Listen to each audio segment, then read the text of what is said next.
3 filles se tiennent silencieusement sur les rails et un homme les aperçoit. À cet instant, tout bascule.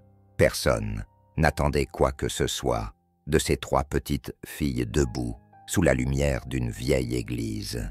Elles étaient pauvres, discrètes, et certaines chuchotaient entre elles. Quand on leur a demandé de chanter, cela a été perçu comme une plaisanterie cruelle. Mais lorsque leurs voix s'élevèrent, tout le monde dans la pièce retint son souffle.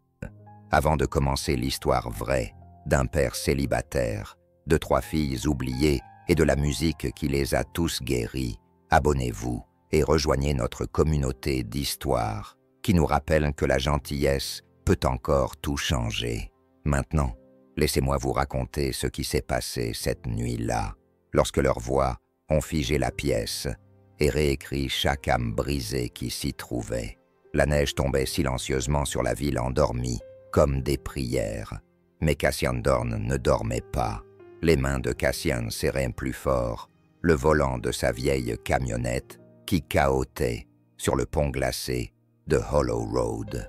Il était un peu plus de minuit. La plupart des lumières de la ville étaient éteintes depuis longtemps, mais son service au restaurant avait encore pris du retard. Il était habitué à conduire en silence. Pas de radio, juste le ronronnement du chauffage et le vrombissement d'un vieux moteur qui réclamait sa retraite. Alors qu'il prenait le virage près du vieux passage à niveau, ses phares éclairèrent quelque chose d'étrange. 3 silhouettes dans la neige. Il cligna des yeux. Des enfants. Ils se tenaient immobiles, emmitouflés dans des vestes usées, blottis les uns contre les autres, au bord de la voie ferrée, tels des fantômes pris dans le clair de lune. L'un d'eux était pieds nus. Le cœur de Cassian se mit à battre, à tout rompre. Il enfonça la pédale de frein. Les pneus dérapèrent sur le verglas, faisant déraper le camion qui s'immobilisa à quelques centimètres du fossé. Le moteur s'étouffa et cala. Il ouvrit la portière. « Hé, qui êtes-vous » cria-t-il, mais sa voix resta coincée dans les airs. Un sifflement lointain déchira le froid, métallique et rapide. Un train. Les yeux de Cassian se posèrent sur les lumières rouges clignotantes qui scintillaient derrière les silhouettes. Les enfants ne bougeaient pas, ne couraient pas, ne criaient pas. « Mon Dieu » murmura-t-il. « Allez, partez !» Il se précipita vers eux, ses pieds glissant dans la neige. Un pas, encore un, puis il tomba, se rattrapant avec son coude. La glace lui transperça le jean. Le sang n'avait pas d'importance. Plus vite, le bruit du train devenait de plus en plus fort. Le grondement de quelque chose qui ne s'arrêtait pas, qui ne cédait pas.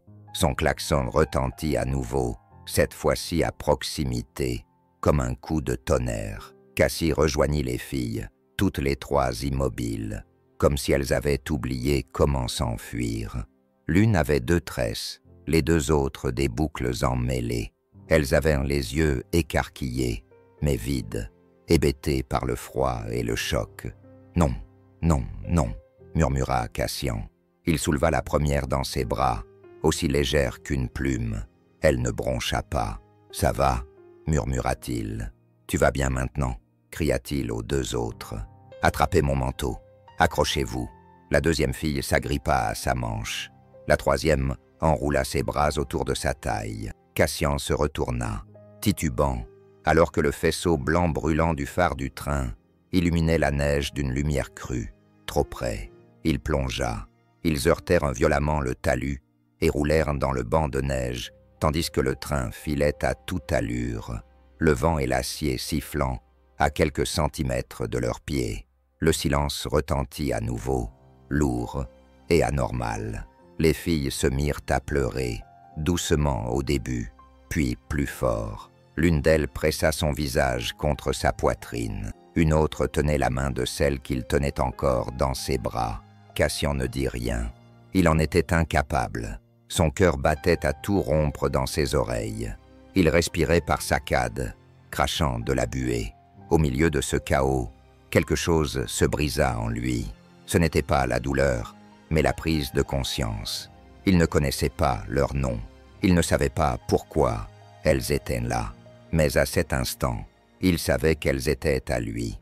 Elles étaient assises dans la cabine de son camion, qui tournait maintenant après une prière, et quelques gifles violentes sur le tableau de bord. Le chauffage fonctionnait, Dieu merci. Les filles ne parlaient pas.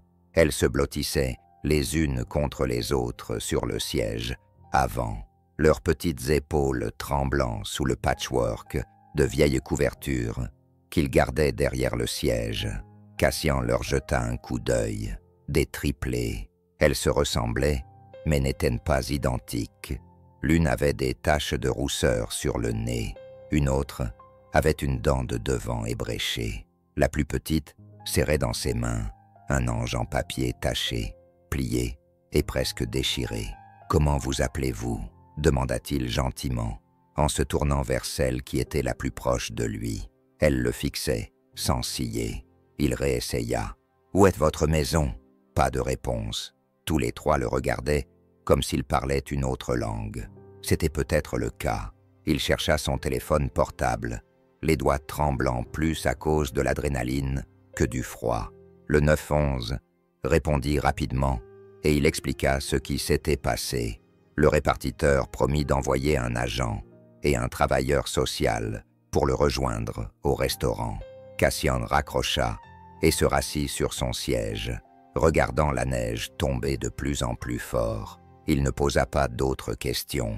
Il laissa simplement le silence s'installer entre eux, leur offrant sa chaleur, son manteau et quelque chose de bien plus profond, le sentiment qu'elles étaient désormais en sécurité.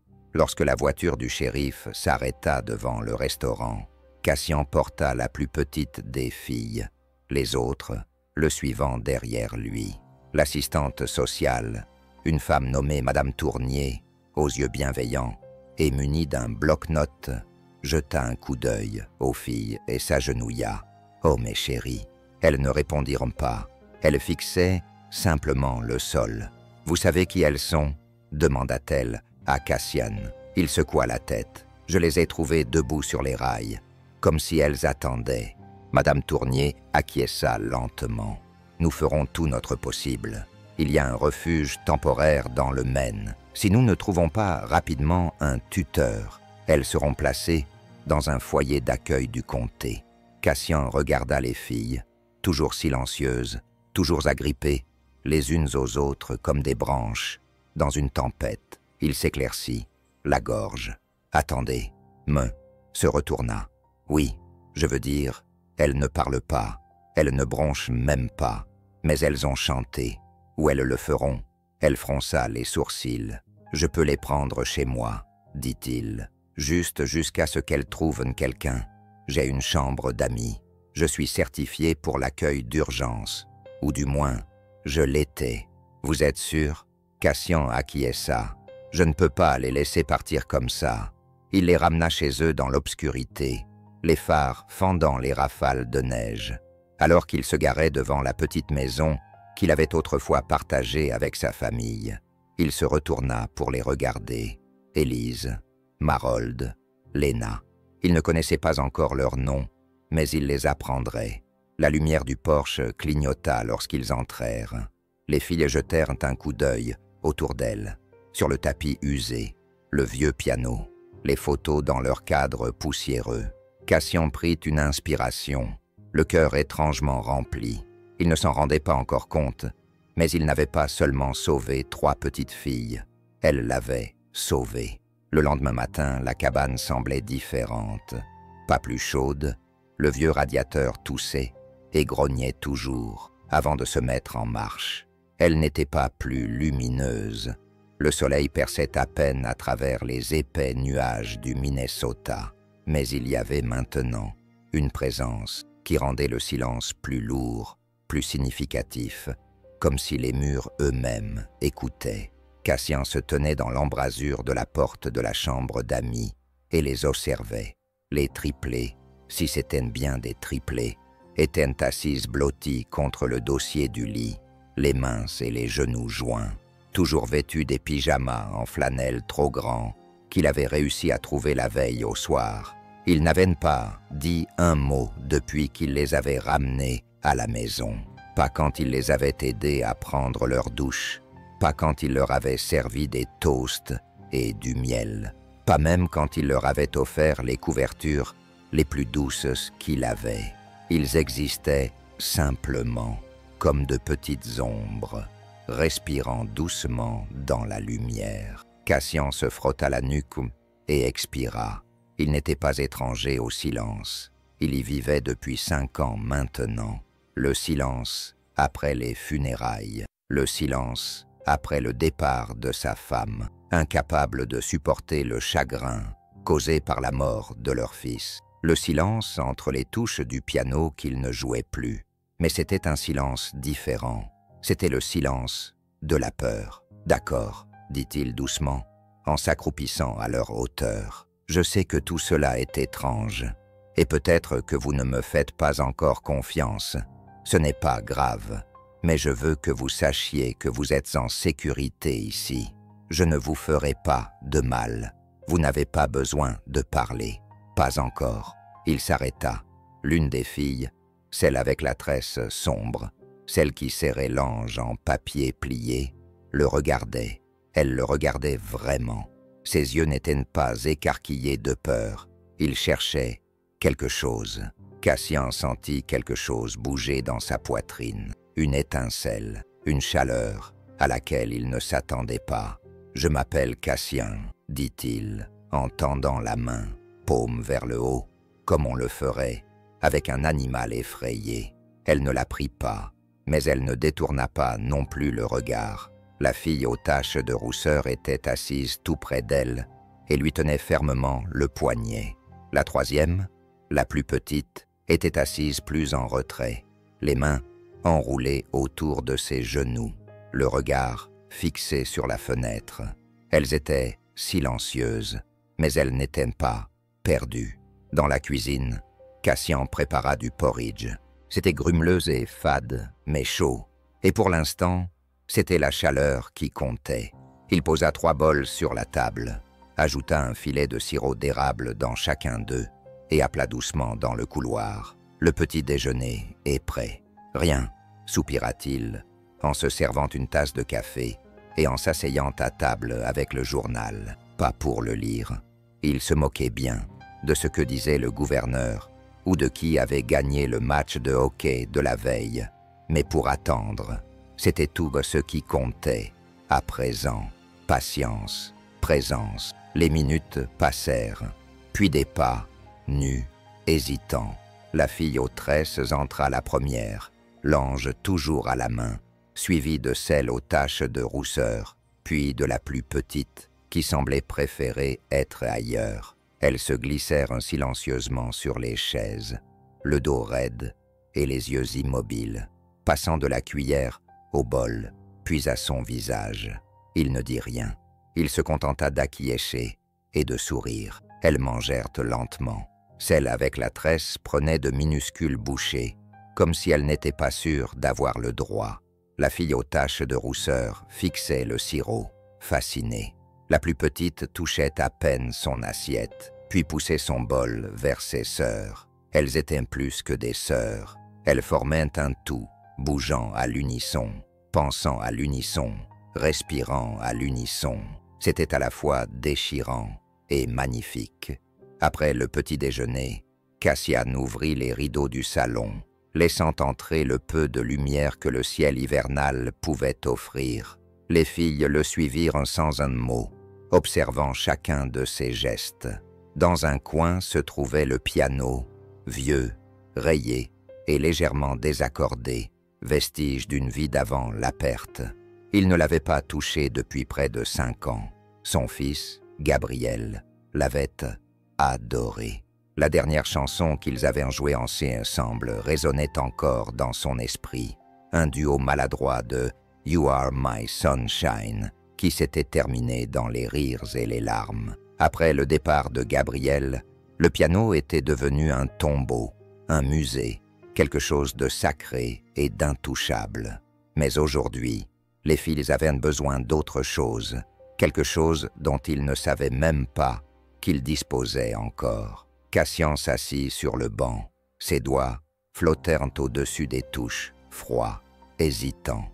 Puis, lentement, il appuya sur une note après l'autre, C-G, en la mineur. Ce n'était pas grand-chose, mais c'était un son. Il jeta un coup d'œil en arrière. Les filles étaient figées, les yeux écarquillés, non pas de peur, mais de souvenir, de reconnaissance, comme si elles avaient déjà entendu cela, quelque part dans une autre vie. Il joua quelques mesures supplémentaires, doucement, hésitant, incertain. Puis, quelque chose d'extraordinaire se produisit. La plus petite des filles, celle qui n'avait pas touché à son assiette, s'avança d'un pas, juste assez pour se pencher légèrement vers lui. Ses lèvres bougèrent, aucun son ne sortit, mais elles bougeaient avec précaution, délibérément, formant des mots que Cassian ne pouvait entendre, mais qu'il pouvait sentir. Une parole, une prière. Elle ne réessaya pas, se retourna simplement et rejoignit ses sœurs. Mais c'était là, une étincelle. Cette nuit-là, après que les enfants furent couchés, Cassian s'assit sous le porche, enveloppé dans le vieux manteau de son père, buvant son café tiède. Les étoiles étaient cachées derrière les nuages, mais cela lui était égal. Dans cette petite maison, il y avait 3 filles qui ne connaissaient pas leur nom, qui n'avaient jamais prononcé une phrase complète, qui portaient dans leur cœur quelque chose de brisé et de lourd. Et pourtant, elles s'étaient avancées vers la musique. Il regarda le ciel et murmura « Gabriel, si tu me regardes, je crois que je suis prêt. » Il n'entendit aucune réponse, mais il n'en avait pas besoin. Quelque part dans le silence, il le sentait. Le silence n'était plus vide. À la fin de la semaine, Cassian avait appris quelques vérités sur les filles. Elles n'aimaient pas les bruits forts. Elles se déplaçaient comme des murmures. Elles refusaient de dormir dans des lits séparés. Et bien qu'elles n'aient pas prononcé un seul mot, elles avaient un rythme tranquille entre elles, une façon de bouger, de regarder et de respirer qui suggérait un code tacite qu'elles seules comprenaient. Ce qu'ils ne savaient pas encore, c'était leur nom. Cassian avait demandé à nouveau à l'employé du comté. Pas de pièce d'identité, pas de dossier, aucune correspondance dans la base de données des enfants disparus. Juste 3 enfants en pyjama empruntés, sans histoire à raconter. « Je dois les inscrire à l'école », avait-il dit, lors d'un appel de contrôle. Mais je ne sais même pas comment les appeler. Donnez-leur des noms provisoires, avait répondu Madame Tournier. En attendant d'en savoir plus, choisissez quelque chose de significatif, de doux. Elles ont déjà assez souffert. Ce soir-là, Cassian était assis en face des filles, à la table de la cuisine. La lampe vacillait au-dessus de leur tête, projetant un doux cercle doré sur leur tasse de chocolat chaud, intacte.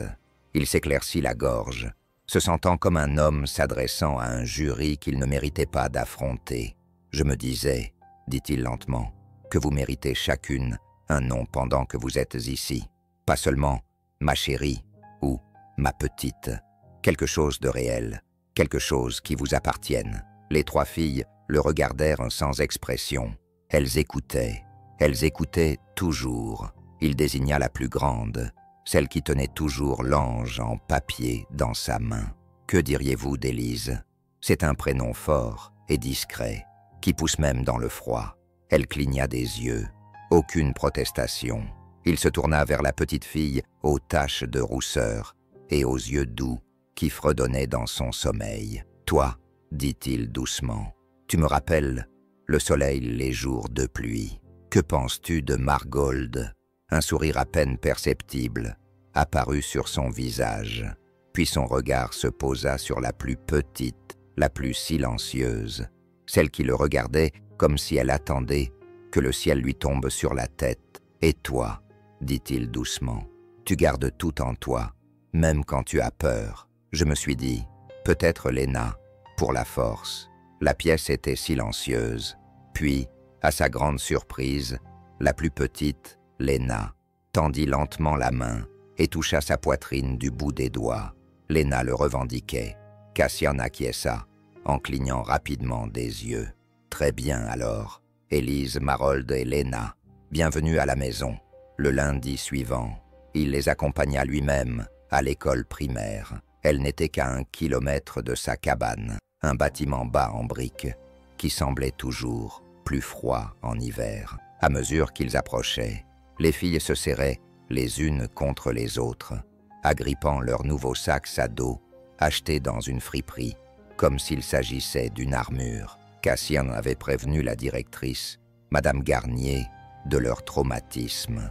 Elle avait acquiescé avec le détachement froid d'une femme qui avait trop vu et trop peu changé. « Nous ferons de notre mieux », avait-elle dit. « Mais s'ils ne parlent pas, Monsieur Dorn, ils auront des difficultés. » « Elles ont déjà eu des difficultés, avait-il répondu calmement. « Gardez-les simplement ensemble. » Ce matin-là, il les regarda disparaître dans le bâtiment, main dans la main, comme 3 ombres entrant dans un monde beaucoup trop lumineux et rapide.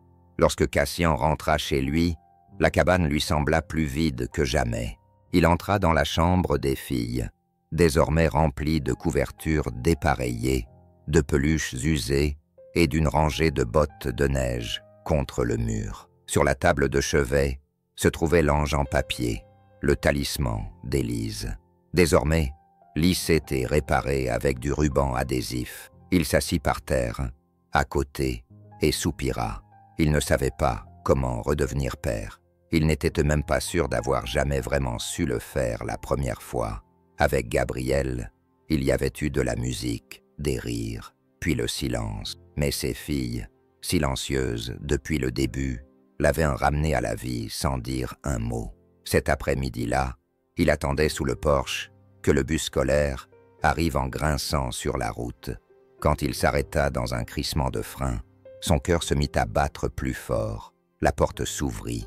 Les enfants se précipitèrent dehors, en criant, en riant et en se lançant des boules de neige. Puis, tout à la fin, 3 petites silhouettes descendirent côte à côte, petites et immobiles, comme des oiseaux hors saison.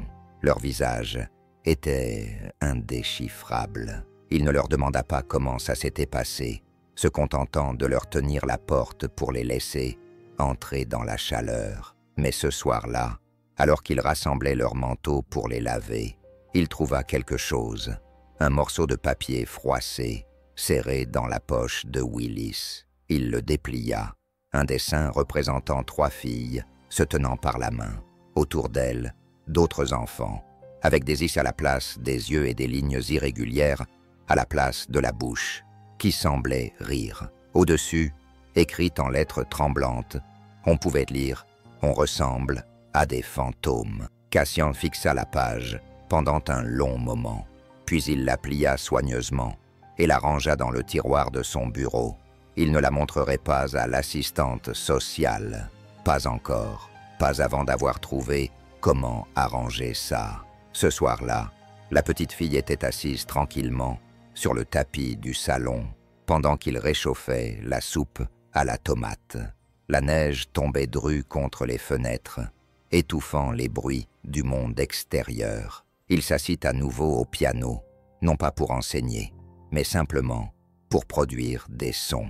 Il joua des accords lents et simples, comme des gouttes de pluie, comme des respirations, puis un doux fredonnement, pas fort, pas clair, mais bien présent. Cassian se retourna. Mariold était assise en tailleur, les yeux mi-clos, les lèvres entr'ouvertes dans un fredonnement qui effleurait à peine l'air. Élise la rejoignit, hésitante, mais présente. Puis Léna, d'une seule note, créa une harmonie douce. Cassian sentit sa gorge se serrer. Ce n'était pas de tristesse, mais d'émerveillement. Il joua une note, puis une autre, et ils le suivirent. Non pas parce que quelqu'un leur avait dit de le faire, mais parce que, pour la première fois, ils voulaient être entendus. Une semaine plus tard, l'hiver s'accrochait à la ville comme un souffle tenace, refusant de lâcher prise. À l'intérieur du gymnase de l'école primaire, où il y avait des courants d'air, des flocons de neige en papier étaient suspendus au panier de basket et des guirlandes lumineuses scintillaient faiblement au-dessus de nos têtes. Les chaises pliantes avaient été installées, le système de sonorisation testé et la banderole défraîchie flottaient au-dessus de la scène. Célébration de l'hiver, une nuit de joie. Cassian avait lu 2 fois le prospectus qu'Élise avait sorti de son sac à dos, froissé et humide, de neige fondue. Au début, il n'y avait pas prêté attention. Un concert scolaire, le genre de spectacle que tous les parents supportaient à moitié et adoraient à moitié, où les chants faux et les paroles oubliées étaient pardonnés par des applaudissements et des biscuits. Il ne s'était pas rendu compte que quelque chose clochait avant d'ouvrir le programme. Il avait trouvé leurs noms: Élise, Belle, Claire, Ray, Lena, Sky, écrits d'une écriture enfantine entre les lignes de Frosty the Snowman et Santa Baby, sous la rubrique « Prestation solo spéciale ». Cassian fronça les sourcils. Il n'avait pas été question de répétition. Aucun professeur ne l'avait contacté. Les Fisfilales, comme toujours, n'avaient rien dit. Ce soir-là, alors qu'il les bordait, il leur demanda gentiment « Quelqu'un vous a inscrite pour chanter ?» Élise détourna le regard. Claire serra sa couette plus fort. Lena lui tourna le dos et se recroquevilla en boule. Il comprit. Ce n'était pas de la gentillesse. C'était une blague, cruelle, calculée et publique. Le même genre de blague qui avait autrefois suivi son propre fils dans les couloirs du collège, se moquant de son amour pour la musique, de sa sensibilité. Et maintenant, c'étaient 3 petites filles qui n'avaient même pas encore trouvé leur voix, qui étaient visées. Il resta éveillé longtemps après qu'elles se furent endormies, fixant les ombres au plafond. Quelque chose bouillonnait en lui. Ce n'était pas exactement de la colère, mais quelque chose de plus froid, de plus vif, de la détermination. Le jour du concert, Cassian arriva tôt avec les filles. Elles portaient les seules robes qu'elles possédaient, des robes trop grandes pour elles, dont elles avaient hérité, et des leggings épais en dessous pour rester au chaud. Il leur avait brossé les cheveux, y avait attaché des rubans et embrassé leur front, même si elles ne répondaient pas. « Restez ensemble », leur murmura-t-il. « N'ayez pas peur, vous n'êtes pas obligés de faire quoi que ce soit si vous ne voulez pas. » Elles acquiescèrent silencieusement, les yeux fixés sur le sol, en attendant dans les coulisses. Les enfants s'agitaient autour d'elles, criant, riant, répétant leurs textes ou ajustant leur bois en papier. Un groupe d'élèves de CM2 passa devant elles en chuchotant et en riant. Un garçon, trop bruyant, trop suffisant, jeta un coup d'œil aux filles et dit « J'ai hâte de voir la chorale des fantômes ». Cassian s'avança, la mâchoire serrée, mais le garçon disparut dans la foule. Le gymnase se remplit rapidement. Les chaises pliantes grinçaient sous le poids des manteaux d'hiver. Les grands-parents avaient apporté des thermos de chocolat chaud. Les parents filmaient chaque instant avec leur téléphone. Un murmure d'anticipation flottait dans l'air. Cassian était assis au 3e rang, le cœur battant à tout rompre. Il ne s'était jamais senti aussi exposé. Et pourtant, ce n'était même pas lui qui était sur scène. Derrière le rideau, les filles étaient immobiles comme des statues. La maîtresse de classe, une enseignante de 6e nerveuse, régla le micro et s'éclaircit la gorge. Et maintenant, nous allons assister à une prestation très spéciale d'Élise Marold et Lena. Un rire gêné parcourut la foule. Le rideau s'ouvrit. Les projecteurs les frappèrent comme un coup. Les filles clignèrent des yeux sous la chaleur. Élise chercha la main de Claire. Lena se figea. Un silence s'installa. Pas un silence respectueux, mais un silence plein d'attente et de moquerie. Le public ne savait pas s'il devait rire ou avoir pitié. Certains penchaient la tête d'une manière familière, mi-compatissante, mi-jugement. Cassian se leva légèrement de son siège, puis Élise fit un pas en avant. Elle ne regardait pas la mer d'inconnu, mais un seul visage, le sien. Cassian croisa son regard et acquiesça sans un mot. Élise déglutit, puis ouvrit la bouche, sans musique, sans accompagnement, sans micro, juste une note claire et tremblante, puis une autre, douce et harmonieuse, presque comme un souffle. Will, debout entre eux, ferma les yeux et se mit à chanter. 3 voix, sans fond sonore, sans fioriture, juste une grâce brute et pure. La pièce se mit à vibrer. Les téléphones tombèrent l'un sur les genoux. Les bavardages cessèrent. Même les lumières fluorescentes semblaient s'estomper. Leurs voix n'étaient pas fortes. Elles n'en avaient pas besoin. Elles traversaient l'air comme la lumière à travers un vitrail, fragmentées, colorées, belles, dans leur imperfection. Cassian sentit les larmes lui piquer les yeux.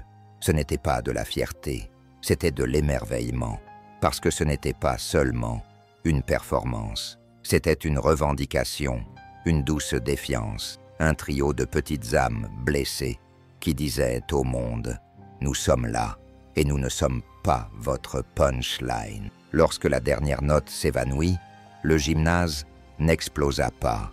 Il retint son souffle. Pendant une seconde entière, peut-être plus, personne ne bougea. Puis, au dernier rang, quelqu'un se leva. Un homme grand, âgé, aux cheveux blancs, portant une prothèse auditive, Monsieur Parker. Il n'applaudit pas. Il posa simplement une main sur sa poitrine et murmura « Merci ». Puis, les applaudissements fusèrent, d'abord timides, comme des gouttes de pluie sur un toit, puis, de plus en plus forts, irrésistibles. Les gens se levèrent, les parents essuyèrent leurs yeux, même la présentatrice essuya ses joues. Cassian n'applaudit pas. Il resta assis, les mains sur les genoux, la gorge serrée, regardant 3 petites filles qui n'existaient autrefois que dans l'ombre, désormais debout dans la lumière. Ce soir-là, alors qu'il les ramenait à la maison, le camion était silencieux, jusqu'à ce que Marold murmure d'une voix presque inaudible. « Ça s'est bien passé ». Cassian déglutit, puis éclata d'un rire franc, brisé et joyeux. « C'était plus que bien », répondit-il. « C'était de la musique ».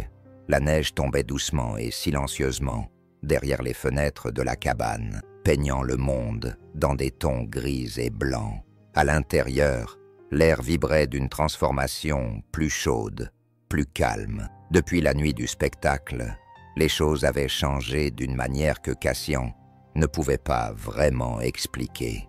Les Iphilis n'avaient pas commencé à parler par phrases, et aucun appel téléphonique magique n'était venu de l'État pour leur annoncer leur identité complète. Mais quelque chose avait indéniablement changé. Elles avaient été entendues. Et une fois qu'une voix, aussi faible soit-elle, a été entendue, elle ne peut plus être ignorée. Élise fut la première à se diriger vers le piano. Cassian la trouva là le lendemain matin, pieds nus et concentrée, appuyant doucement sur le dos central à plusieurs reprises, avec un petit doigt. Elle ne jouait pas une chanson. Elle se souvenait de ce que l'on ressentait en produisant un son et en n'étant pas réduite au silence. Il ne la dérangea pas. Au lieu de cela, il prépara un chocolat chaud et observa depuis la cuisine Claire, recroquevillée près du radiateur, avec un livre qu'elle ne lisait pas vraiment. Helena était assise à la table, pliant silencieusement un autre ange en papier. Le silence entre eux n'était plus celui de la peur. C'était le réconfort, la confiance, celle qui ne se forme qu'entre des âmes qui ont traversé le feu côte à côte et ont choisi de ne pas fuir. Ce soir-là, Cassian s'éclaircit la gorge. « J'ai une idée. » Les 3 têtes se tournèrent vers lui à l'unisson, comme un seul être, avec un seul cœur et 3 visages fragiles. « Je pensais, dit-il prudemment, qu'on pourrait continuer la musique, pas parce que quelqu'un nous le demande, pas pour l'école, juste pour nous. » Personne ne répondit. Mais Élise grimpa sur le banc du piano. Cela suffisait. Au cours des semaines suivantes, la cabane se transforma peu à peu. Le piano, qui n'était autrefois qu'un sanctuaire dédié à la mémoire, résonnait désormais tous les jours. Le son n'était pas parfait. Parfois, les harmonies faiblissaient. Parfois, Léna chantait trop bas, ou Claire perdait le rythme. Mais c'était vivant. Cassie avait imprimé des partitions, mais les filles n'en avaient jamais besoin. Elles apprenaient en écoutant, pas seulement lui, mais aussi les autres. La voix d'Élise était fine, mais agile, comme une brise se frayant un chemin à travers les feuilles. Claire était chaleureuse et mélodieuse, comme le doux murmure du printemps, même en hiver. Willis avait une voix grave et sombre, inattendue chez quelqu'un d'aussi petit, une note fondamentale qui faisait resplendir les autres. Il leur apprenait non seulement à chanter, mais aussi à écouter, à respirer ensemble, à bouger à l'unisson, à faire autant confiance au silence entre les notes qu'aux sons eux-mêmes. Un soir, pendant un dîner tranquille composé de soupe et de pain, Léna prononça enfin sa deuxième phrase complète. « Sommes-nous une chorale ?» Cassian leva les yeux vers Spoon, qui avait la cuillère à mi-chemin de sa bouche. Il sourit. « Oui, dit-il, nous sommes à l'école. » Les choses restaient compliquées. Les applaudissements de la fête d'hiver n'avaient pas transformé tous les enfants en anges. Il y avait encore des chuchotements, des regards insistants.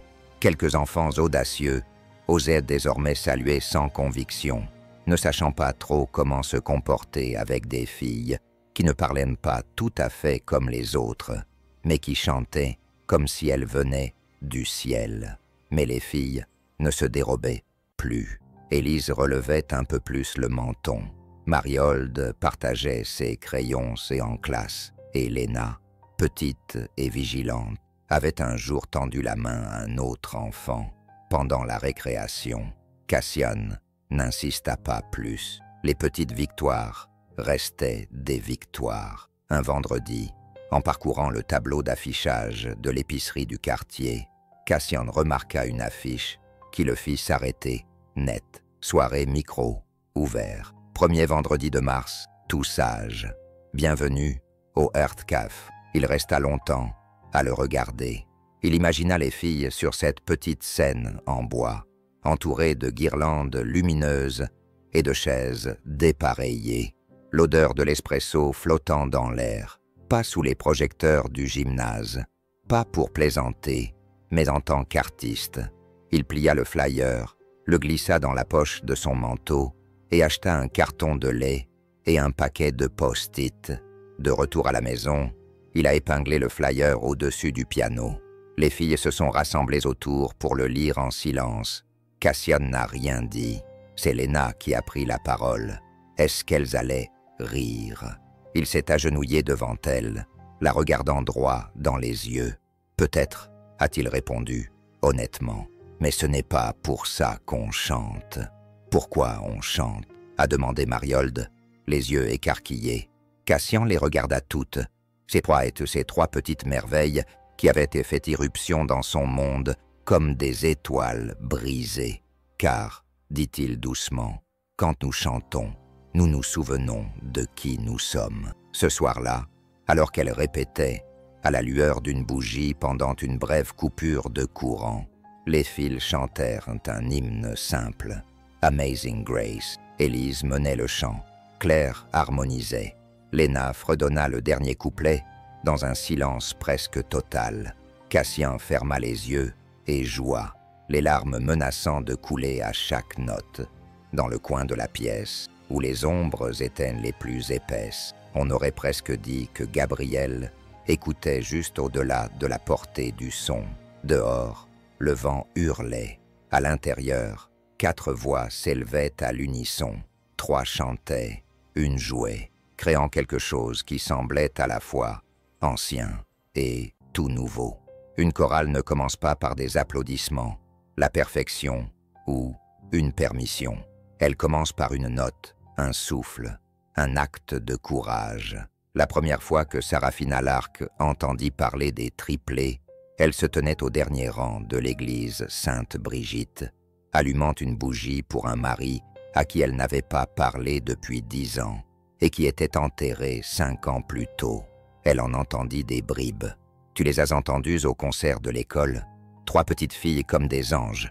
L'homme qui les a accueillies, Cassie et Dorn, se souviennent de lui. Elles se souvenaient de lui. Un homme grand et calme, avec un sourire autrefois célèbre et des yeux qui semblaient de toujours chanter. Il amenait son fils à la chorale des jeunes le samedi, à l'époque où le sanctuaire résonnait de musique, de rires et de voix inexpérimentées, mais enthousiastes. Sarafina avait arrêté d'enseigner après l'accident. Elle avait également arrêté de jouer. Le coffre à violon dans son grenier n'avait pas été touché depuis 5 ans. Pas depuis la nuit où James était mort, enroulé autour d'un poteau téléphonique, après avoir bu pour noyer ses regrets et foncé droit dans son cœur. Depuis lors, Sarafina existait par fragments. Thé le matin, liste de courses, chagrin à petite dose, jamais de musique. Mais quelque chose dans les murmures de ce jour-là l'avait touché, le ton émerveillé des voix qui décrivaient les filles. Quelques jours plus tard, elle se retrouva devant le tableau d'affichage du café. Son regard se posa sur une affiche familière. Soirée micro ouvert, le Hearth Café, le 3 mars. Cassian avait inscrit les filles. Elle le sentait au plus profond d'elle-même. Ce soir-là, elle ouvrit la porte du grenier pour la première fois depuis des années. La poussière tourbillonnait dans l'air comme des souvenirs. Dans un coin reculé, enfoui sous de vieux manteaux d'hiver et des cartons étiquetés « Noël ». Donette et Pospim étaient exposés sur le coffret noir. Les loquets cliquetaient comme un pouls. À l'intérieur, le violon était niché dans du velours usé, son bois terne mais intact. Sarafina le souleva délicatement, le berçant comme s'il était vivant. Elle ne joua pas encore, mais ses doigts se courbèrent sur le manche comme s'il se souvenait. Le dimanche après-midi, elle traversa la ville et se gara en face de la cabane de Cassian. Tout était calme. La cheminée crachait dans le ciel, comme un soupir fatigué. Elle ne frappa pas, elle se contenta d'observer. La porte d'entrée s'ouvrit, et les voilà, 3 filles, qui se précipitaient dehors, comme des fleurs dépareillées. Élise poursuivait un flocon de neige avec sa langue. Claire fredonnait en donnant des coups de pied dans la neige. Léna, la plus petite, les observait toutes les deux, une main tenant un ange en papier. Cassian apparut derrière elle, époussetant la neige de ses épaules, les mains rougies et calleuses. Il avait l'air plus âgé, plus fort. Il ressemblait à quelqu'un qui avait connu le chagrin et qui avait choisi de construire quelque chose malgré tout. Sarafina eut la gorge serrée. Elle ne fit pas signe, ne dit rien, mais la musique résonnait en elle. Ce soir-là, elle se tenait devant la salle de musique de l'église, son ancien royaume, et regardait la pancarte fermée jusqu'à nouvel ordre, toujours collée sur la porte. Elle tendit la main vers la poignée. Elle tourna facilement. À l'intérieur, la poussière et le silence régnaient. Le piano était seul sous la fenêtre, son couvercle fermé comme un secret. Les partitions étaient toujours alignées sur les étagères, jaunies par le temps. Sa vieille chaise, celle dont la roulette était cassée, grinça lorsqu'elle s'assit, et elle se mit à fredonner, faible, faux, irrégulier, mais c'était du son. Sarafina Lark avait toujours cru que la musique était sacrée, un langage qui ne s'apprenait pas, mais qui se mémorisait. Et pendant 5 ans, elle l'avait oublié. Mais aujourd'hui, 3 filles le lui avaient rappelé. Une semaine avant le concert au café, Cassian rentra chez lui et trouva un mot glissé dans la porte moustiquaire. « J'ai entendu vos filles chanter. J'aimerais beaucoup les réentendre. Cette fois, avec un violon. Est-ce elle ?» Il sut immédiatement qu'il avait laissé. L'après-midi suivant, Sarafina frappa à sa porte, une chaise pliante dans une main et son étui à violon dans l'autre. Les filles restèrent figées sur le seuil, le regard fixe. Cassian ouvrit la porte en grand. « Entrez », dit-il doucement. « Elles vous attendent. » La répétition commença sans présentation. Sarafina ne dit pas un mot. Elle accorda son violon avec une lente révérence, puis leva l'archet et joua la première phrase de « The water is wide ». La cabane se remplit de sonorités, pas seulement de musique, mais aussi de chaleur, d'histoire, de nostalgie. Élise chanta la note suivante avant que Cassian n'ait le temps de la lui indiquer. Will suivit. Claire sourit au milieu du couplet, et lorsque la dernière note s'évanouit dans l'air, personne ne bougea, pas même pendant 10 secondes. Puis Cassian regarda Sarafina et lui demanda « Tu penses toujours que tu as fini avec la musique ?» Elle lui adressa un sourire timide, presque brisé. « Ce n'est pas la musique qui en a fini avec moi. » Au cours des nuits suivantes, le salon se transforma en salle de répétition. Sarafina guidait les filles avec douceur, son archet sculptant un espace pour leur voix. Sa présence n'était ni autoritaire ni passive, mais nécessaire. Son chagrin fredonnait sous chaque note, mais elle le laissait désormais s'exprimer, sans le refouler, comme une partie intégrante de l'harmonie. Cassian l'observait avec une sorte de révérence, comme on regarde quelqu'un qui réapprend à marcher.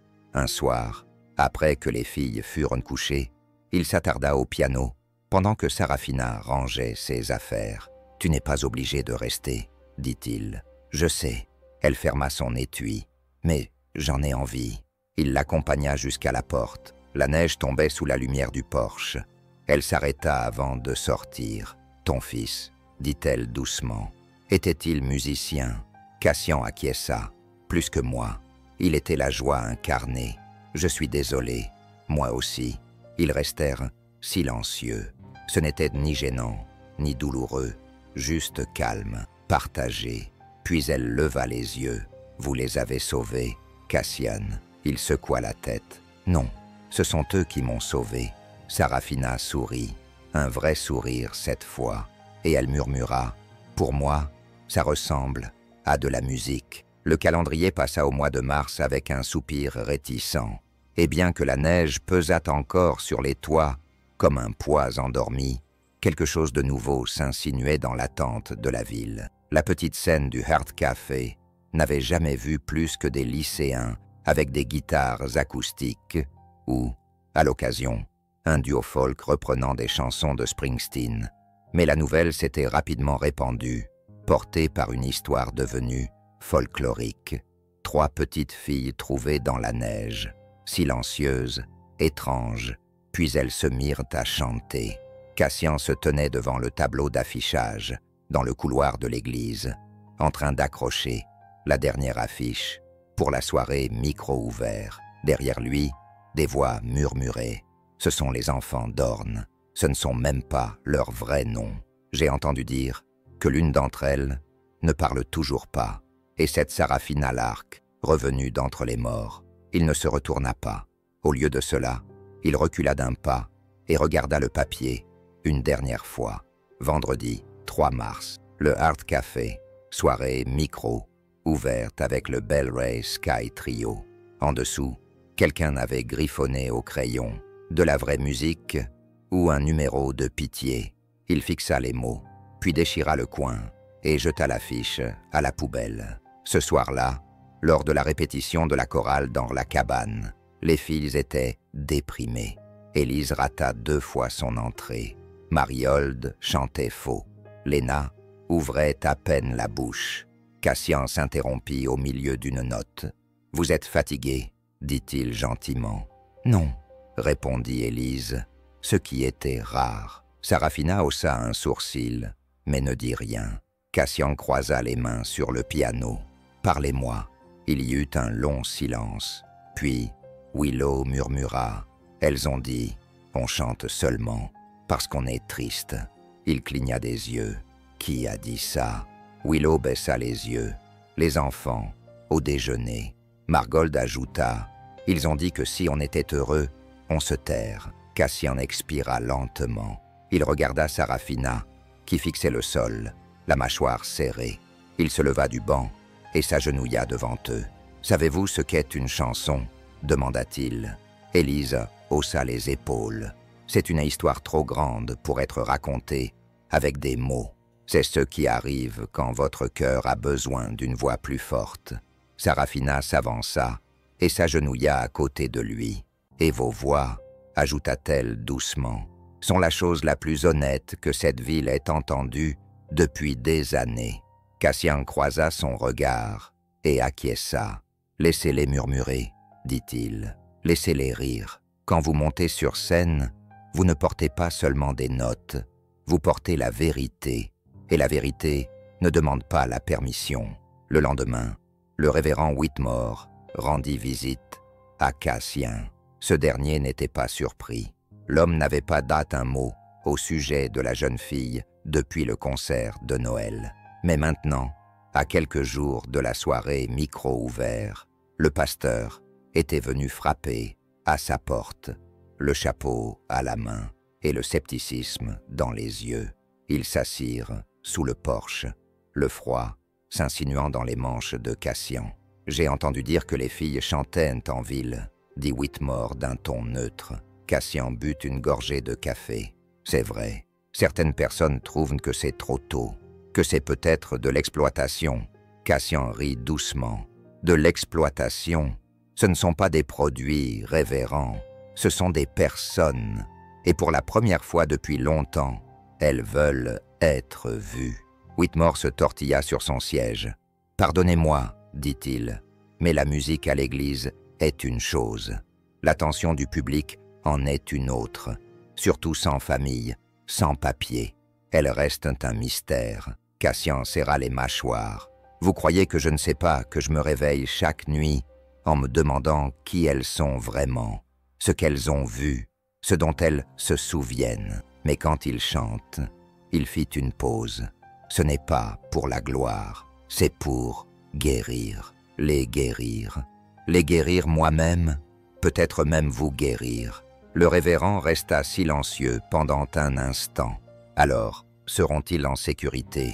demanda Cassien d'une voix basse. « Ils sont plus en sécurité sur scène qu'ils ne l'ont jamais été ailleurs. » Whitmore l'acquiesça lentement, puis se leva en enfilant ses gants.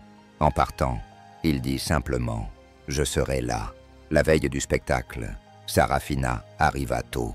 Les filles étaient déjà habillées, pas dans des robes parfaites ou des costumes scintillants, mais dans des vêtements qui leur semblaient authentiques.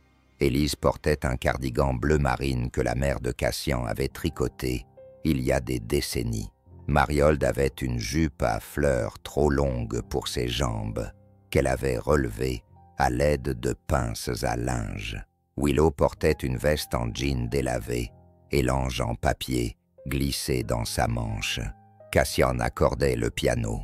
Sarafina déballait son violon.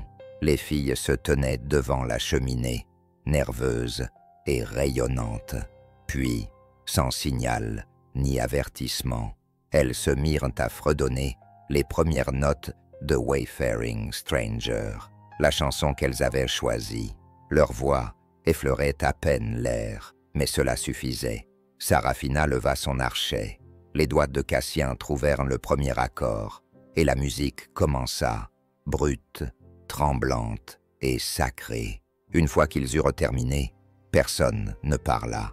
Puis Sarafina murmura « Savez-vous ce que signifie vraiment l'harmonie ?» Elles la regardèrent. Cela signifie que des notes différentes, des personnes différentes, choisissent de rester même lorsqu'elles pourraient s'en aller.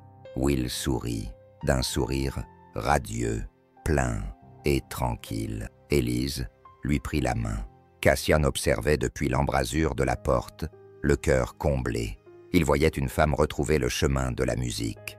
Il voyait 3 filles renaître de leurs cendres, sans avoir besoin de dire comment elles avaient brûlé. Il voyait un avenir qui n'était ni fastueux, ni bruyant, mais honnête, et peut-être, enfin, possible. Alors que les filles se dirigeaient vers leur lit, Sarafina s'attarda. Elle se tenait à côté du piano, la main effleurant le couvercle. « Penses-tu qu'elles sont prêtes ?» demanda-t-elle. Cassian regarda vers le couloir où les filles avaient disparu. « Non, répondit-il, puis il sourit. Mais je pense qu'elles sont courageuses. Le Art Café n'avait jamais été aussi plein. À 19h, toutes les chaises dépareillées avaient trouvé preneur. Les étroites allées en bois étaient bordées de bottes et de manteaux, et les murs, qui d'habitude accompagnaient en silence les romans à moitié lus et les expressos tièdes, semblaient se pencher comme si le bâtiment lui-même savait que quelque chose allait se passer. Cassian se tenait près du fond, le cœur battant contre sa poitrine comme une sonnette d'alarme. Il portait son vieux blazer, celui qu'il n'avait pas touché depuis la cérémonie, en mémoire de Gabriel, et serrait le programme plié dans sa paume jusqu'à ce qu'il soit mouillé de sueur. Élise, Claire et Léna étaient assises tranquillement sur le côté de la scène, les mains entrelacées, le dos incroyablement droit. Elles ne portaient ni maquillage, ni paillettes, juste un courage discret enveloppé dans des vêtements en laine et des rubans usés. Sarafina accordait son violon dans un coin, les doigts fermes, le souffle court. Elle avait joué dans des salles de concert ornées de lustres, mais ce soir, l'enjeu était plus important. Elle n'était pas là pour les ovations, elle était là pour la vérité. Le maître de cérémonie, un jeune homme plus nerveux que doué, tapota le micro. « Merci à tous d'être venus ce soir pour soutenir nos talents locaux. Au programme de la poésie, des chansons folkloriques, un trio de jazz composé de lycéens, et plus tard, une surprise. Quelques rires, quelques applaudissements polis. Cassian l'entendait à peine. Il ne quittait pas les filles des yeux. Dans les coulisses, les mains d'Élise tremblaient, pas à cause de la foule, mais parce qu'elle avait peur de ne pas être à la hauteur. Elle se souvenait du concert à l'école, des chuchotements de ses camarades, de la douleur d'être considérée comme une ratée. Mais ce soir, c'était différent. Ce soir, il ne s'agissait pas de prouver quoi que ce soit. Il s'agissait de dire la vérité à travers la musique. Cassian l'avait si bien dit. Une chanson est une histoire trop grande pour être racontée avec des mots. Et ce soir, ils ne se contentaient pas de raconter leur histoire. Ils la chantaient pour lui donner vie. Le présentateur s'avança à nouveau. « Mesdames et messieurs, nous accueillons 3 jeunes artistes. Élise Bell, Mariold, Ray, Willis Sky, accompagnés au violon par Madame Sarafina Lark. Veuillez accueillir le Bell Ray Sky Trio. » La salle applaudit, hésitante au début, ne sachant pas trop pourquoi elle applaudissait. Puis, les lumières s'éteignirent et le silence se fit. Un silence qui n'était pas vide, mais plein d'attente. Les filles montèrent sur scène, lentement et délibérément, leurs chaussures, trop silencieuses, sur le parquet. Élise ouvrait la marche, balayant la foule du regard. Elle aperçut Madame Dame Turnley au fond, les larmes aux yeux. Le révérend Whitmore se tenait raide près de la sortie, les bras croisés, méprisant. Et Cassian, il était debout, les mains sur les côtés, comme s'il pouvait les rattraper si le sol s'effondrait. Léna prit place derrière le micro. Claire se tenait à sa gauche. Élise leva le menton, s'avança et hocha la tête. Sarafina leva son archet. La première note du violon flottait dans l'air comme un souffle, pas encore expiré. Puis Élise chanta, bas, lent, plein de douleur. « Je suis une pauvre étrangère de passage. » Sa voix n'était pas travaillée. Elle était brute, imparfaite, mais honnête. Marold se joignit à elle en harmonie, doucement, presque comme une prière, voyageant à travers ce monde de malheur. Puis, Léna, dont personne à l'école n'avait entendu plus qu'un murmure, ouvrit la bouche, et une note si grave, si riche, emplit la pièce comme la lumière d'un feu sur une pierre froide. La foule se figea, les téléphones s'abaissèrent, les chaises s'immobilisèrent, les yeux s'écarquillèrent, car ce n'était pas seulement une chanson, C'était une confession, un cri, une sorte de quête qui n'avait rien à voir avec la théorie musicale et tout à voir avec la survie. Cassien sentit ses genoux fléchir. Il s'assit, lentement, une main sur la bouche.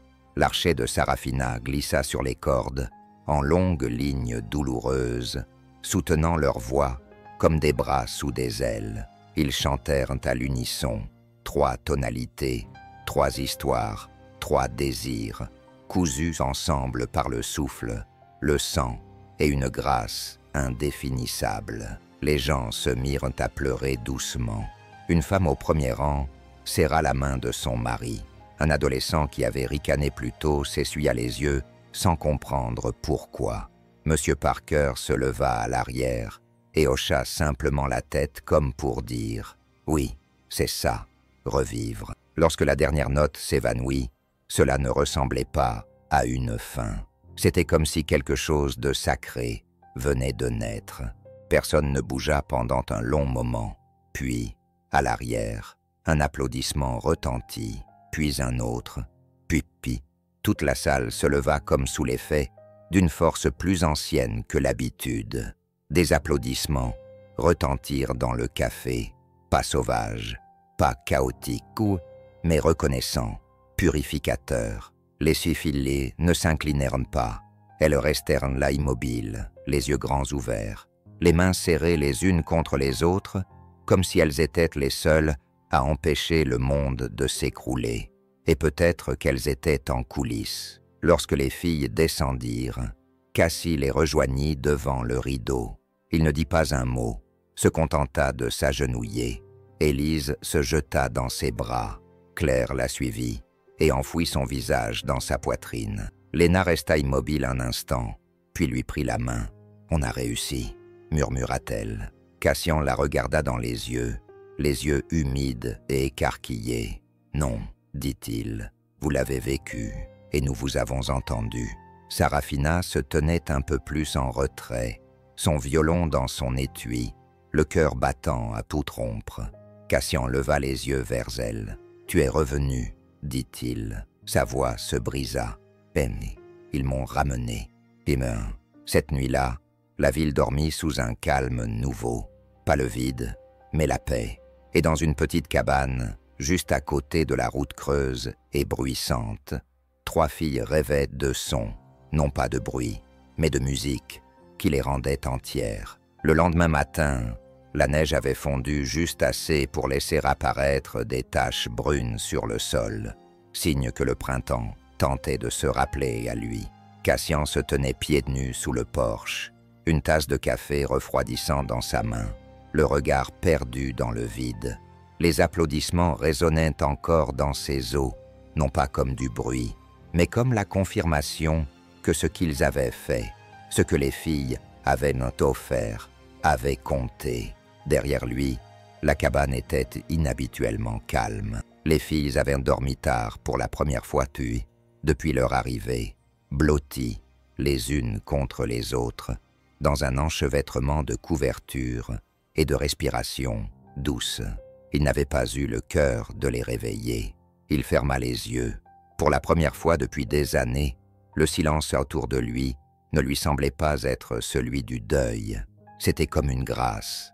En milieu de matinée, les voisins ont commencé à arriver. Pas tous en même temps, mais par 2 ou par 3, hésitants et timides. Des gens à qui Cassian n'avait pas parlé depuis des années. Des gens qui avaient traversé la rue plutôt que d'affronter son chagrin. Ils ont apporté des muffins, du thé, des mitaines tricotées à la main. Nous avons vu les filles hier soir. Une femme a dit « Je voulais juste vous remercier ». Un autre voisin a laissé un mot plié sans nom. À l'intérieur, il y avait une seule ligne. « Vous m'avez aidé à me rappeler comment pleurer ». Bien, plus tard dans la journée, lorsque les filles sont enfin sorties, les yeux encore endormis et le regard doux, Cassian les a trouvées debout à la fenêtre, regardant la pile de cadeaux sur le porche. Élise a appuyé sa main contre la vitre. « Pourquoi sont-ils venus ? » « Parce que tu as chanté la vérité, a-t-il répondu. Et les gens n'oublient pas la vérité, Une fois qu'ils l'ont entendu, Mariold se retourna. « Devrons-nous chanter à nouveau? Seulement si vous le voulez. » Léna, serrant toujours son ange, murmura « Je pense que oui. » Les civils retournèrent à l'école le lundi, avec une confiance tranquille. Elle ne parlait pas beaucoup, elle ne l'avait jamais fait. Mais quelque chose avait changé dans leur attitude. Elle n'évitait plus le regard des autres. Elle s'asseyait au premier rang. Lorsque le professeur de musique leur proposa de participer au programme de printemps, elles n'hésitèrent pas. Les autres enfants les regardaient toujours, mais pas avec moquerie, plutôt avec curiosité. Un garçon demanda à Élise si elle pouvait lui apprendre à chanter en harmonie. Une autre fille s'assit à côté de Léna pendant le déjeuner et lui dit simplement « J'ai aimé ta chanson. » Ce n'était ni soudain, ni spectaculaire, mais c'était réel. Les filles n'étaient plus invisibles. De retour à la cabane, la vie retrouva un nouveau rythme. Cassian reprit son travail à temps partiel à l'école locale, où il enseignait le piano aux débutants l'après-midi.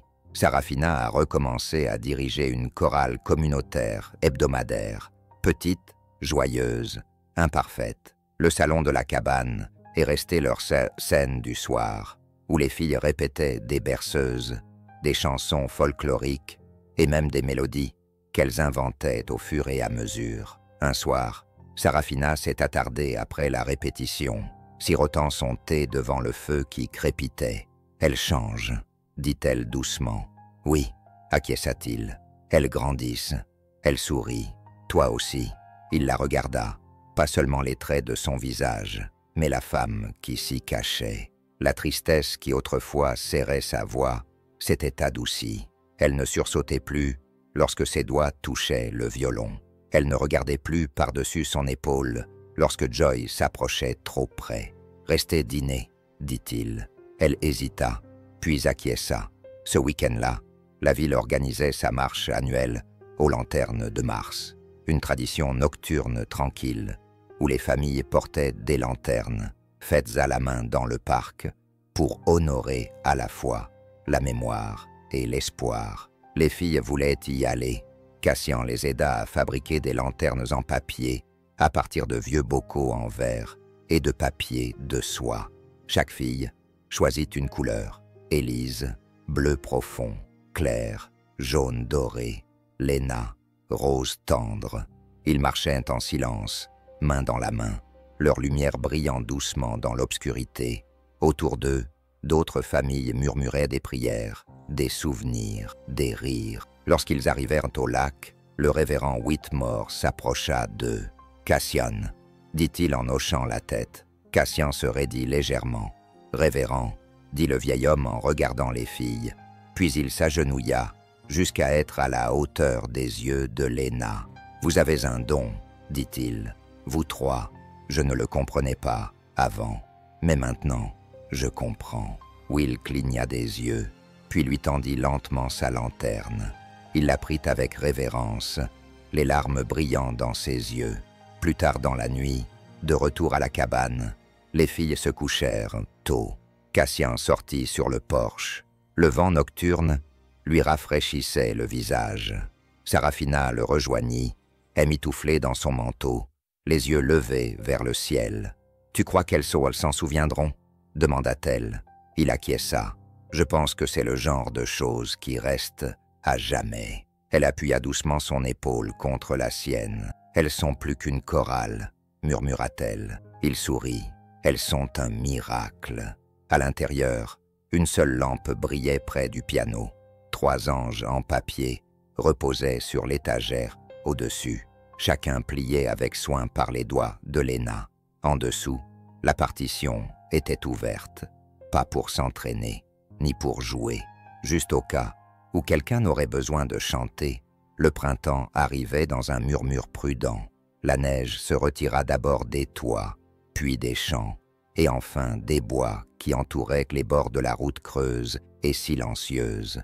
Sous son départ, le ver luttait pour revenir, timide poussée d'herbe, pas plus grosse qu'une goutte de pluie et le premier chant du cardinal, brisant le silence fragile de l'hiver. À l'intérieur de la cabane de Cassian, un dégel similaire avait lieu. Mais ici, ce n'était pas de la glace qui fondait, c'était le chagrin, c'était la distance et c'était la peur. Les filles avaient commencé à chanter spontanément, fredonnant maintenant, tout en se brossant les dents, harmonisant leur voix. Pendant qu'elles mettaient la table, Mariold improvisa même une berceuse pour le chat du voisinage, qui venait chaque soir, à l'heure pile, sur leur porche. Élise s'intéressait à l'écriture. Elle passait des heures, recroquevillée, dans un coin du canapé, avec le vieux bloc-notes de Cassian, griffonnant des mots et des phrases dans une écriture cursive, hésitante. Elle avait intitulé une page « La maison où vivent les voix ». Léna était devenue la gardienne du silence, non pas parce qu'elle avait peur des sons, mais parce qu'elle savait à quel point ils pouvaient être sacrés. Elle écoutait mieux que la plupart des adultes que Cassie connaissait. Parfois, elle s'asseyait près du piano pendant 1 heure, sans dire un mot, se contentant d'écouter le craquement des planches, le bruissement des arbres et le souffle entre les notes. Cassian observait tout cela avec admiration. Il ne parlait jamais à voix haute. Et Sarafina était devenue quelque chose qu'il n'aurait jamais imaginé trouver chez lui. Elle ne s'était jamais imposée dans leur vie. Elle arrivait comme la musique, discrètement et uniquement lorsqu'on l'invitait. Mais lorsqu'elle venait, elle restait. Elle apprit aux filles à accorder à l'oreille, à écouter la pièce avant de jouer le premier accord. Elle leur apprit que toutes les mesures ne devaient pas nécessairement être remplies. Certaines mesures, comme certains jours, étaient faites pour se reposer. Un samedi chaud, Cassian et Sarafina étaient assis sur la balancelle sous le porche, tandis que les filles jouaient des notes de musique dans l'allée. Sarafina tenait une tasse de thé à l'hibiscus, tandis que Cassian tapait doucement du pied sur un rythme que lui seul semblait entendre. « As-tu déjà pensé à ce qui se serait passé si tu n'avais pas arrêté le camion cette nuit-là » demanda-t-elle. Cassian la regarda. Tous les jours, elle acquiesça. « Moi aussi. » Il se pencha en arrière, les yeux suivant la forme du soleil qui se glissait derrière les arbres nus. « Je ne sais pas si je les ai sauvés, Sarafina. Je pense qu'ils ont peut-être été envoyés pour me sauver. » Elle se pencha vers lui et posa sa main sur la sienne. Elle était chaude, stable. « Vous vous êtes sauvés mutuellement, » murmura-t-elle. « C'est ça, la musique. » Début avril, les filles furent invitées à chanter lors du festival de printemps de la ville. Pas de projecteur, pas de micro, juste un cercle de voisins sous des guirlandes lumineuses, avec des chaises pliantes, de la limonade et des chansons partagées comme du pain. Cette fois, Cassian n'hésita pas, les filles non plus. Elles chantèrent un vieux cantique des Appalaches. Les étoiles brillantes du matin se lèvent, leurs voix douces comme le vent se superposaient comme la lumière du matin. Sarafina les accompagnait, et cette fois, elle souriait entre les couplets, un sourire qui montrait à tous que son cœur avait fait la paix avec le fait d'être à nouveau ouvert. Après la représentation, une femme s'approcha de Cassian. Elle était âgée, ses yeux étaient fatigués mais bienveillants, et elle tenait dans sa main une coupure de journal. C'était un article sur les filles publié quelques semaines auparavant, avec leur nom et le récit du concert à l'école. « Je crois que je connaissais leur mère, » dit la femme doucement. Elle était en famille d'accueil, à Dut. Elle s'est enfuie quand elle avait 16 ans. Une fille calme, gentille. Elle chantait dans la chorale de l'église. Cassian ne savait pas quoi dire. La femme lui tendit la coupure de journal. « Vous faites du bien à ces filles. Je voulais que vous sachiez qu'elles viennent de quelqu'un qui aimait aussi la musique. » Ce soir-là, Cassian s'assit près de la cheminée et déplia la coupure de journal, suivant les mots du bout des doigts. Il ne savait pas ce qu'il espérait trouver. Une conclusion peut-être, ou un non. Mais il trouva quelque chose de mieux, un lien. Ils n'étaient pas seuls au monde. Ils avaient des racines, même si elles étaient brisées, même si elles étaient enfouies. Et comme la musique qu'ils chantaient, ces racines retrouvaient le chemin de la lumière. Une semaine plus tard, il reçut un appel du conseil scolaire. Monsieur Dorn, la voix à l'autre bout du fil, dit « Nous aimerions vous offrir officiellement le poste de professeur de musique communautaire, un poste à temps partiel, mais avec une totale autonomie. Nous pensons que votre travail avec les filles et avec la communauté parle de lui-même. » Cassian regarda par la fenêtre. Élise apprenait à Léna à écrire une mélodie. Marolles chantait à nouveau pour le chat. Il sourit. « J'accepte. » Ce soir-là, la famille fit la fête avec du chocolat chaud et une tarte aux pommes. Les filles dansèrent pieds nus dans la cuisine, tandis que Cassian et Sarafina jouaient un duo improvisé au piano et au violon, dans un éclat de rires et d'amour. Plus tard, alors que les filles allèrent se coucher, Léna tira sur sa manche. « Cassian, dit-elle. » Il s'accroupit. « Oui, ma chérie, sommes-nous vos filles maintenant ?» Il se figea, puis sourit lentement, très lentement. « Tu veux l'être ?» Elle acquiesça. « Nous le sommes déjà. » Il la serra dans ses bras, et cette fois, elle le serra si fort qu'il en eut le souffle coupé. La maison était à nouveau silencieuse, mais elle n'était pas vide, car la musique avait le don de s'attarder dans les encadrements de portes, dans les souvenirs, dans la façon dont les gens respiraient, plus doucement les uns autour des autres, après que l'amour les ait ouverts. Et dans cette petite cabane de Whispering Hollow Road, la musique restait. Le récital de printemps eut lieu dans le sanctuaire de l'église Saint Bridget, non pas parce qu'elle était grandiose ou prestigieuse, mais parce que son acoustique portait chaque murmure comme une prière. La lumière du soleil filtrait à travers les vitraux, projetant de longues ombres tachetées sur les bancs. Les poutres en bois, au-dessus de leurs têtes, résonnaient des échos de décennies d'hymnes, de vœux de mariage et de sanglots étouffés lors des adieux. Aujourd'hui, elles porteraient autre chose, un retour à la maison. Cassian était assis au piano droit, près de l'autel, les mains posées légèrement sur les touches. Il n'avait plus peur du silence entre les notes. Il avait appris que c'était là que l'âme s'exprimait. Derrière lui, Sarafina se tenait debout, accordant son violon, la tête baissée, le visage calme. Sa présence était devenue stable, comme si le rythme lui-même n'était plus un invité dans cette histoire, mais faisait partie de la mélodie. Et puis il y avait les filles. Élise se tenait au centre, grande et élégante, un petit ruban bleu dans les cheveux. À sa droite, Claire, ses taches de rousseur captant la lumière, les yeux fermés, respirant l'instant présent.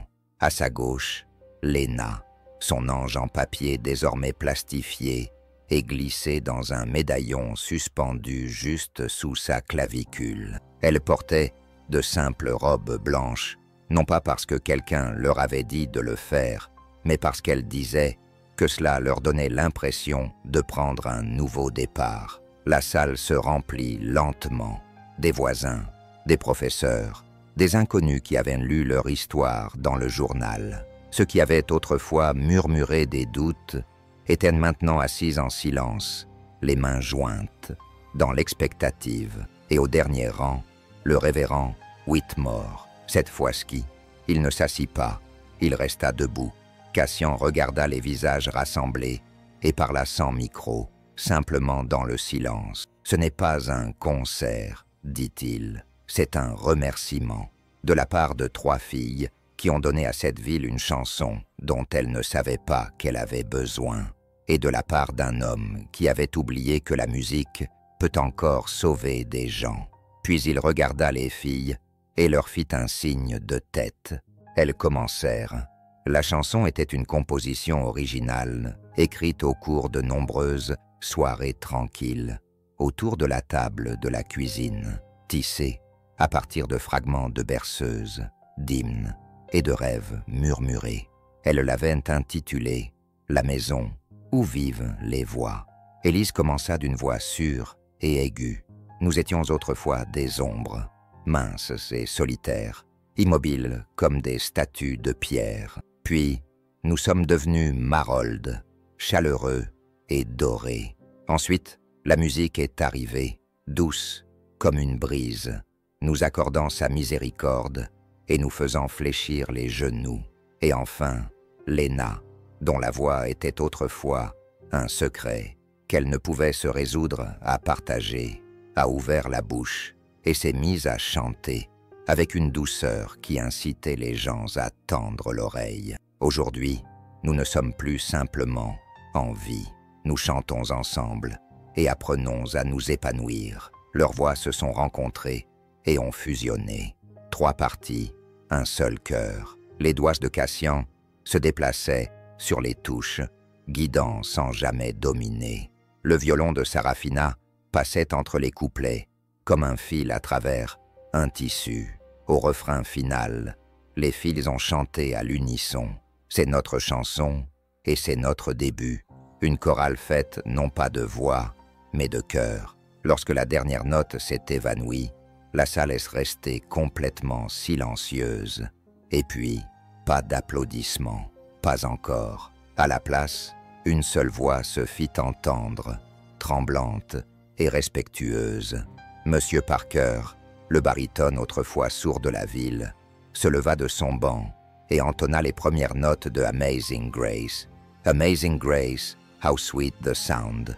Les uns après les autres se joignirent à lui. Parents, enfants, enseignants, inconnus.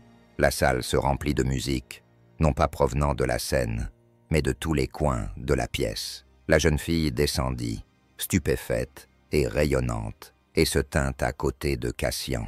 Il ne pleura pas, mais son âme pleurait.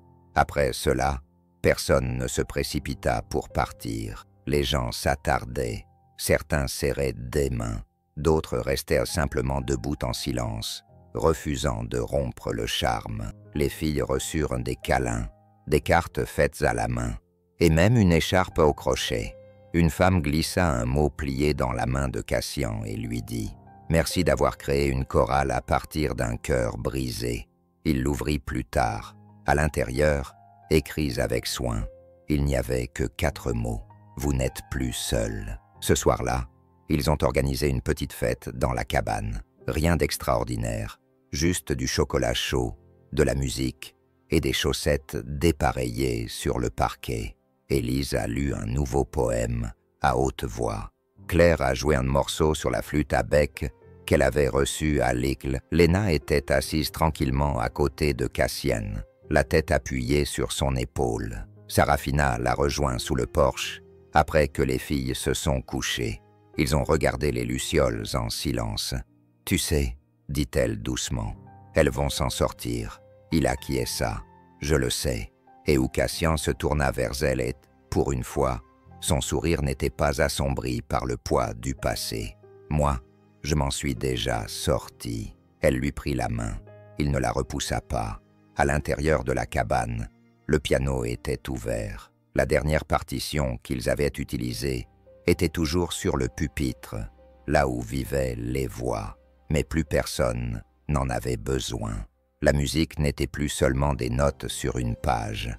Elle vivait sur les murs, dans les rires, dans le silence, dans leur vie, et dans un homme qui pensait autrefois n'avoir plus rien à donner, mais qui avait découvert que l'amour et les chansons avaient créé une chorale dans son cœur. Si cette histoire vous a touché, partagez-la avec nous. Dans les commentaires, dites-nous où vous l'avez regardée aujourd'hui. Nous avons le sentiment que cette petite chorale a dépassé les limites de cette petite église de village.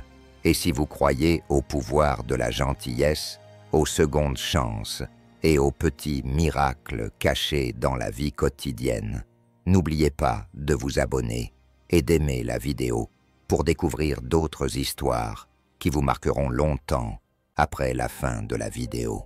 Merci d'avoir passé ce moment avec nous aujourd'hui.